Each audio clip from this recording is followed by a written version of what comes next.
作為美軍半個世紀以來的兩棲圖騰 ，AAV-7 在現代反艦火力的凝視下，已從昔日的傳奇變得有些力不從心了。而耗資30億美元的 EFV 試圖通過高速來提高生存能力，最終也只留下了一堆昂貴的廢鐵。就在兩棲作戰被外界質疑即將過時之際，一種全新的鋼鐵怪獸帶着防浪板上那句令人膽寒的手寫塗鴉“製造和平或去死”，以不可阻擋的姿態出現在全世界的面前。他放棄了虛幻的水上極速，卻換來了陸上的絕對統治力。他將 A10 攻擊機同款口徑的死神直接搬到了車頂，是要成為步兵的守護神。他就是 ACV-30兩棲戰車。那麼是什麼樣的戰略考量讓陸戰隊敢於淘汰履帶戰車？是美軍面對預算削減的無奈妥協，還是五角大樓為了適應兵力設計2030而精心打造的下一代全域神兵？今天火力軍就和大家聊聊這個美軍下一代對岸攻擊手 ACV-30兩棲戰車。要讀懂 ACV-30，我們首先必須讀懂美軍的一段隱痛，也就是那個著名的遠征戰鬥車 EFV 項目。那是一個充滿了科幻色彩，卻最終被現實無情粉碎的夢想。當時的美國海軍陸戰隊為了追求在水上跑出25節的極速，給戰車裝上了複雜的滑行板和超大功率引擎，試圖打造一輛會潛水的快艇。然而30億美元燒光後，五角大樓換回了一個殘酷的教訓：為了水上速度，你必須把車底做平，但這會讓它在陸地雷場面前脆弱得像一張紙。為了水上極速，你必須犧牲可靠性，這讓它變成了維修車間的常客。2011年 EFV 項目的下馬，美軍放棄了高速的思路，終於參透了現代戰爭的本質。在反艦導彈和高超音速武器的時代，無論你在水裡跑的是6節還是25節，在雷達屏幕上你都只是一隻慢吞吞的蝸牛。既然在水裡永遠跑不過導彈，那不如把技能點全部加在陸地上。於是 ACV-30誕生了。它雖然在水裡是一隻時速6節的鴨子，但只要履帶一觸碰到沙灘，它瞬間就會變身為一隻狂暴的獵豹。ACV 的陸地極速突破了105公里每小時。這是什麼概念？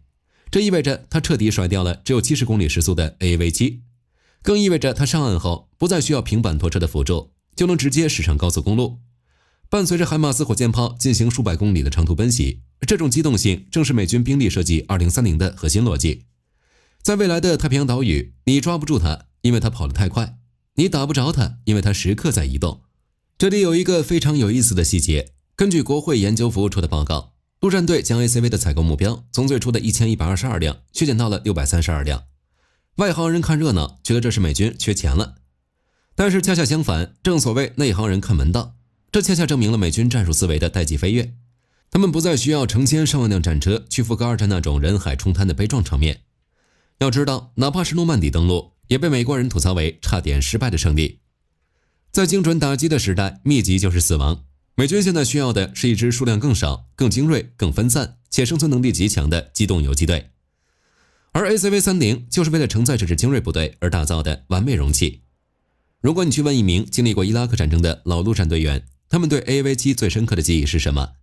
恐怕所有人都會提起那種隨時可能斷履帶的恐懼，以及在酷熱的沙漠裡拿着扳手敲打誘導輪的絕望。對於兩棲作戰來說，輪子總是最容易出問題的一環。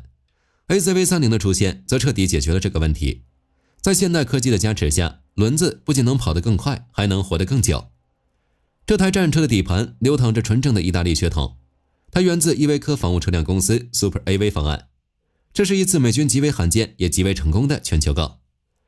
依維柯的工程師們為美軍帶來了一項獨門的機械技術 H-Drive 傳動系統。請大家想象一下，普通的8×8裝甲車，動力通常是由车底中央的一根傳動軸，像那糖葫蘆一樣串聯起來所有的差速器。這在戰場上是一個巨大的死穴，一旦車底遭遇地雷襲擊，中央傳動軸斷裂，整輛車瞬間就會變成一堆廢鐵。但 ACV 的 H-Drive 系統完全顛覆了這個邏輯。它取消了中央傳動軸，將動力從發動機引出後，通過車體兩側的2根平行傳動軸，獨立地輸送給左右2排輪子。從俯視角度看，動力流就像一個巨大的字母 H。這項設計的價值是令人毛骨悚然的。斷腿求生能力，試想在殘酷的雷場中，因為反坦克地雷瞬間炸飛了 ACV 左側的2個輪子。如果是傳統車輛，遊戲就結束了。但是對於 ACV 來說，這只是輕傷。由於動力是獨立傳輸的，它依然可以將扭矩輸送到剩余完好的輪子上。依靠剩下的6個甚至是4個輪子，拖着殘缺的車體強行衝出死亡區。這種強到離譜的戰場生存力，才是美軍敢於放棄履帶的底氣。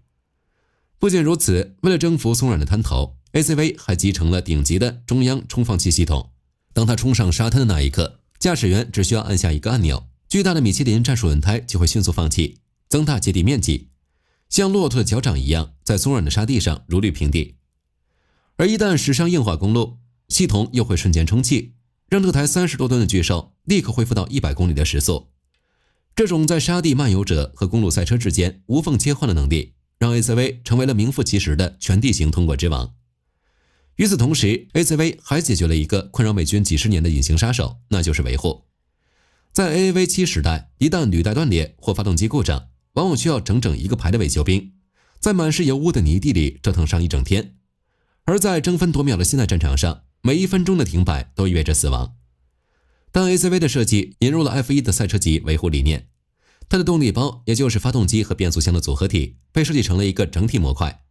如果引擎在戰場上被擊毀，維修班組不需要在現場拆解複雜的零件，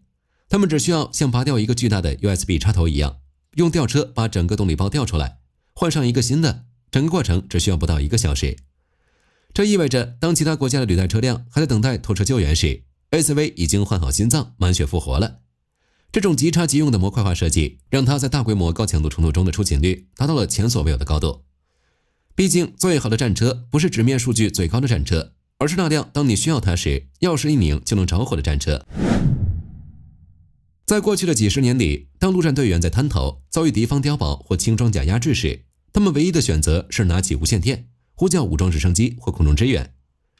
但 ACV30 的出現徹底改寫了這個被動的規則，它不再需要等待支援，因為它自己就是支援。這台戰車搭載了諾斯罗普·格鲁曼公司研發的30毫米 MK44 大毒蛇2链式機關炮。對於軍事愛好者來說，30毫米這個口徑本身就代表着一種宗教般的狂熱。雖然它不是 A10 攻擊機那门著名的加特林，但他们使用的是同款口徑的彈藥。這意味着 ACV30 能夠使用專門為了 A10 開放的各項強大的彈藥，直接搬到了陸戰隊員的頭頂。它既能用穿甲彈像撕紙一樣撕碎對方的步戰車，也能用可編程空爆彈在戰壕上方制造一場彈片雨，成為收割步兵和無人機的地面死神。但火力的核心不僅僅是口徑，更是精度。根據美國國會研究服務處披露的一份測試報告， ACV30 展示出了一組令所有人都感到不可思議的數據。在靜止射擊時，它的命中率為 91%。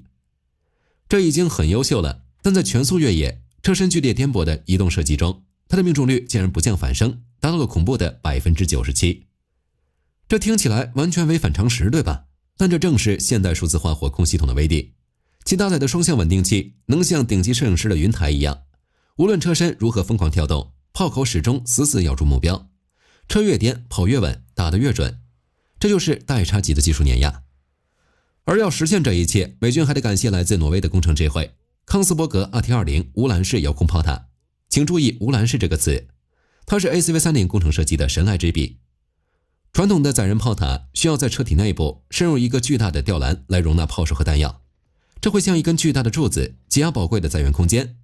但 RT-20 通過精妙的機械結構，將火炮、供彈機構、觀瞄設備全部集成在了車體頂部的甲板之上，它完全不佔用車內的1寸空間。這就創造了一個戰術奇蹟。ACV30 在擁有一門大威力自動炮的同時，依然保留了13名全副武裝士兵的恐怖載源量，再加上3名車組人員，它是目前世界上極少數能做到重火力與高運力完美共存的2棲戰車，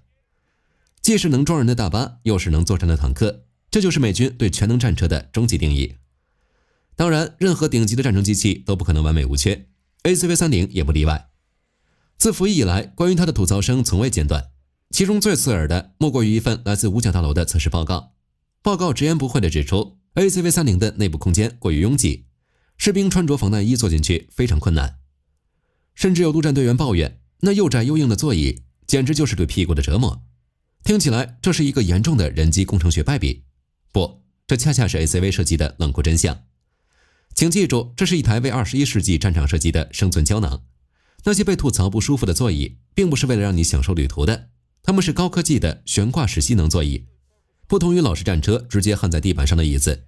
ACV 的座椅是通過特殊的機械結構懸掛在車頂或側壁上的，即使車底正下方引爆了一枚反坦克地雷，巨大的衝擊瞬間撕裂底盤，這種懸掛結構也能隔絕那股足以震碎脊椎的致命能量。美軍是在用舒適度來換取生存率。對於坐在裡面的士兵來說，雖然膝蓋可能會頂得發痛，但至少在爆炸發生後，他們還能擁有完整的雙腿走下戰場。同樣備受爭議的還有2022年發生的極其著名的翻車事故。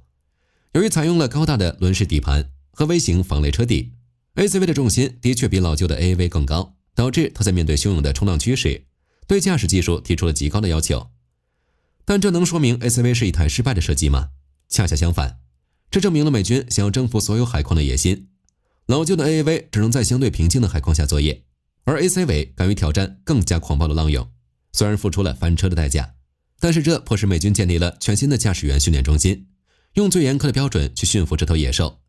因為在未來的太平洋戰爭中，敵人不會因為今天浪大就停止射擊。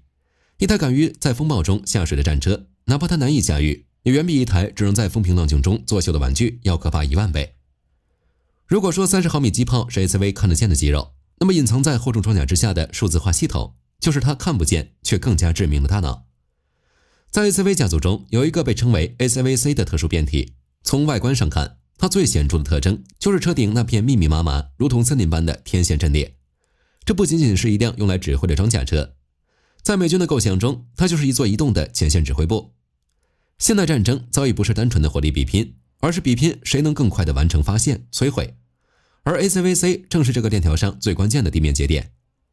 雖然在早期的測試報告中，這台指揮車曾因為缺乏足夠的超視距通信能力，而被國會老爺們狠狠地質疑過。一輛無法聯繫艦隊的指揮車和瞎子有什麼區別？但美軍的反應速度極快，他們迅速為 ACV 集成了最新的高寬帶衛星通信系統，徹底補上了這塊短板。現在的 ACVC 擁有了足以讓任何對手絕望的跨域協同能力。請想象這樣一個戰術場景，在幾百公里外的萬米高空，一架 F-35戰機發現了一艘敵方戰艦，它並沒有自己開火，而是保持靜默，將目標數據通過數據鏈瞬間傳輸給地面上的一輛 ACVC。ACVC 的車載電腦在毫秒間完成結算，將指令分發給後方隱蔽的海馬斯火箭炮，或者是搭載 NSM 反艦導彈的無人發射車。幾十秒後，導彈升空，目標被摧毀。在這個過程中， ACV 不僅是指揮官的座駕，它是連接天空、海洋和陸地的戰術路由器。它讓每一名只有輕武器的陸戰隊員都變成了能夠引導戰略打擊的超級傳感器。這就是美軍兵力設計2030的真正可怕之處。美軍採購的這632輛 ACV 並不是632個孤立的戰鬥單位，而是一張覆蓋在太平洋上的巨大、靈動且無法被切斷的數字化捕魚網。縱觀 ACV30 的誕生實錄，我們可以清晰地看到，這是一台集全球頂尖工業之大成者。它融合了意大利依维柯的底盤藝術，汲取了挪威康斯伯格的火控智慧，並最終注入了美國海軍陸戰隊對未來戰爭最殘酷也最務實的理解。雖然它曾因翻車而飽受爭議，也曾因座椅太硬而被士兵吐槽，但在兵力設計2030的宏大棋局中，它是那枚最不可或缺的過河小卒。當下一場風暴在太平洋深處醞釀時， ACV 將不再僅僅是一輛2棲載具，它是美軍在反介入區域內維持存在的鋼鐵底座，是連接海陸空天殺傷網的核心觸手。而對於那些擠在狹窄艙室內忍受着劇烈顛簸與眩暈的年輕陸戰隊員來說，這台被賦予了地獄犬之名的戰車就是他們最值得信賴的好兄弟。他不需要再像前輩 AAV 那樣冒着黑煙悲壯地衝向灘頭送死，他將像獵豹一樣在島嶼的叢林與公路上游走，用數據鏈編織死亡，用30毫米機炮開闢生路。正如那塊防浪板上的手寫塗鴉所言，制造和平或去死。這不僅僅是一句狂傲的口號，更是這台來自未來的鋼鐵怪獸對下一場戰爭最硬核的承諾。這就是 ACV30， 美軍未來在太平洋打開局面的尖刀。關於這款兩棲戰車，大家還有什麼想知道的？歡迎在評論區留下你的看法。好了，我是火力軍，我們下期再見。